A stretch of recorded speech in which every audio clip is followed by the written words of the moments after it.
سیرت خاتم الانبیاء محمد مصطفیٰ صلی اللہ علیہ وآلہ وسلم۔ چاند دو ٹکڑے ہو گیا۔ حضرت خباب رضی اللہ تعالیٰ عنہ فرماتے ہیں کہ ایک روز میں حضور نبی کریم صلی اللہ علیہ وآلہ وسلم کی خدمت میں گیا، اور یہ وہ زمانہ تھا جب ہم پر خوب ظلم کیا جاتا تھا۔ میں نے آپ صلی اللہ علیہ وآلہ وسلم سے عرض کیا، اے اللہ کے رسول صلی اللہ علیہ وآلہ وسلم، کیا آپ ہمارے لیے دعا نہیں فرماتے؟ میرے الفاظ سنتے ہی آپ صلی اللہ علیہ وآلہ وسلم سیدھے ہو کر بیٹھ گئے۔ آپ کا چہرہ مبارک سرخ ہو گیا۔ پھر آپ نے فرمایا، تم سے پہلی امت کے لوگوں کو اپنے دین کے لیے کہیں زیادہ عذاب برداشت کرنے پڑے۔ ان کے جسموں پر لوہے کی کنگیاں کی جاتی تھیں، جس سے ان کی کھال اور ہڈیاں الگ ہو جاتی تھیں، مگر یہ تکالیف بھی انہیں ان کے دین سے نہ ہٹا سکیں۔ ان کے سروں پر آرے چلا چلا کر ان کے جسم دو ٹکڑے کر دیے گئے، مگر وہ اپنے دین چھوڑنے پر تیار پھر بھی نہ ہوئے۔ اس دین اسلام کو اللہ تعالیٰ اس طرح پھیلا دے گا کہ ثنا کے مقام سے حذر موت جانے والے سوار کو سوائے اللہ تعالیٰ کے کسی کا خوف نہیں ہوگا، یہاں تک کہ چرواہے کو اپنی بکریوں کے متعلق بھیڑیوں کا ڈر بھی نہیں ہوگا۔ حضرت خباب بن ارت رضی اللہ تعالیٰ عنہ فرماتے ہیں، ایک دن میرے لیے آگ دہکائی گئی، اور پھر وہ آگ میری کمر پر رکھ دی گئی، اور پھر اس کو اس وقت تک نہیں ہٹایا گیا جب تک کہ وہ میری کمر کی چربی سے نہ بجھ گئی۔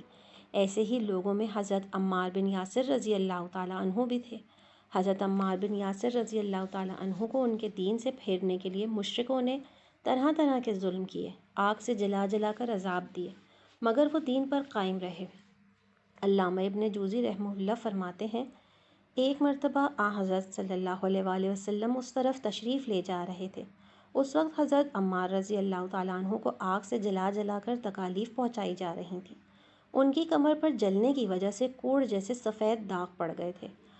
حضرت صلی اللہ علیہ وآلہ وسلم نے ان کے سر پر ہاتھ پھیرا اور فرمایا، اے آگ، ٹھنڈی اور سلامتی والی بن جا، جیسا کہ تو ابراہیم علیہ السلام کے لیے ہو گئی تھی۔ اس دعا کے بعد انہیں آگ کی تکالیف محسوس نہیں ہوتی تھیں۔ حضرت ام ہانی رضی اللہ تعالیٰ عنہ کہتی ہیں کہ حضرت عمار بن یاسر، ان کے والد یاسر، ان کے بھائی عبداللہ اور ان کی والدہ سمیہ رضی اللہ تعالیٰ عنہم، ان سبھی کو اللہ کا نام لینے کی وجہ سے سخت ترین عذاب دیے گئے۔ ایک روز جب انہیں تکالیف پہنچائی جا رہی تھیں تو نبی پاک صلی اللہ علیہ وآلہ وسلم اس طرف سے گزرے۔ آپ نے ان کی تکالیف کو دیکھ کر فرمایا، اے اللہ، آل یاسر کی مغفرت فرما۔ ان کی والدہ سمیہ رضی اللہ تعالیٰ عنہ کو ابو جہل کے چچا حذیفہ بن ابن مغیرہ نے ابو جہل کے حوالے کر دیا۔ یہ ان کی باندھی تھیں۔ ابو جہل نے انہیں نیزہ مارا، اس سے وہ شہید ہو گئیں۔ اس طرح اسلام میں انہیں سب سے پہلے شہید ہونے کا اعزاز حاصل ہوا۔ آخر انہی مظالم کی وجہ سے حضرت عمار رضی اللہ تعالیٰ عنہ کے والد یاسر رضی اللہ تعالیٰ عنہ بھی شہید ہو گئے۔ اپنے ان مظالم اور بدترین حرکات کے ساتھ ساتھ یہ لوگ آپ صلی اللہ علیہ وسلم سے معجزات کا مطالبہ بھی کرتے رہتے تھے۔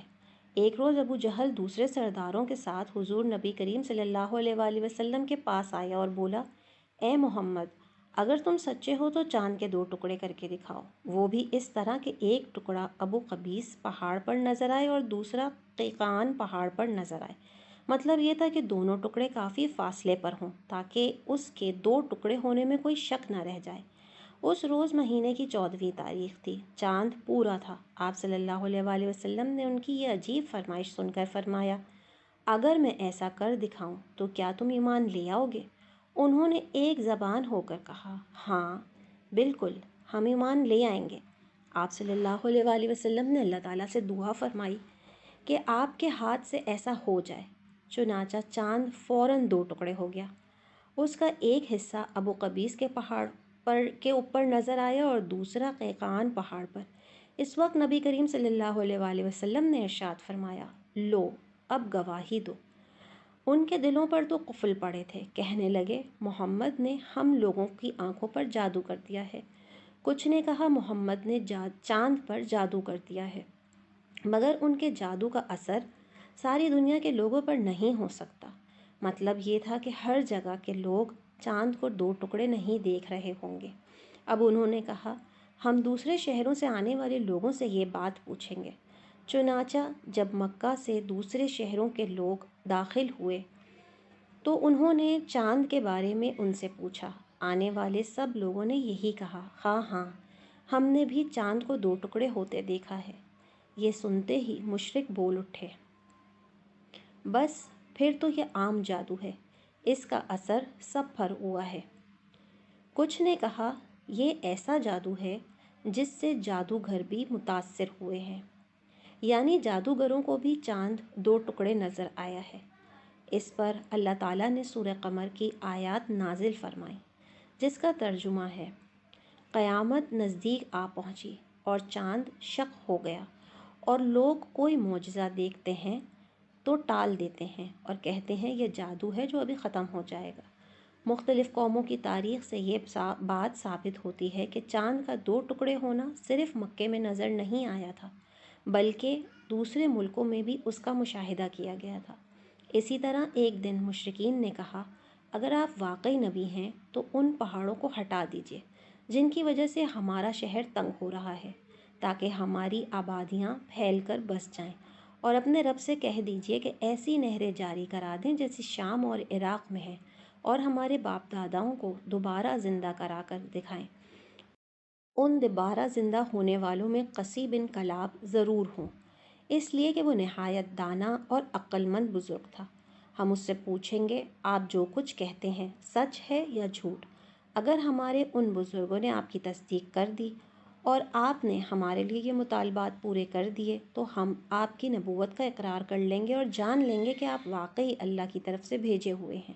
اللہ تعالیٰ نے آپ کو ہماری طرف رسول بنا کر بھیجا ہے، جیسا کہ آپ دعویٰ کرتے ہیں۔ ان کی یہ باتیں سن کر نبی پاک صلی اللہ علیہ وآلہ وسلم نے ارشاد فرمایا، مجھے ان باتوں کے لیے تمہاری طرف رسول بنا کر نہیں بھیجا گیا، بلکہ میں تو اس مقصد کے لیے بھیجا گیا ہوں کہ ایک اللہ کی عبادت کروں۔ امید کرتی ہوں کہ آج کی ویڈیو آپ کو پسند آئی ہوگی۔ میری اس ویڈیو کو لائک کیجیے اور چینل کو سبسکرائب کیجیے۔ انشاءاللہ ملیں گے نیکسٹ ویڈیو میں، جب تک کے لیے اللہ حافظ۔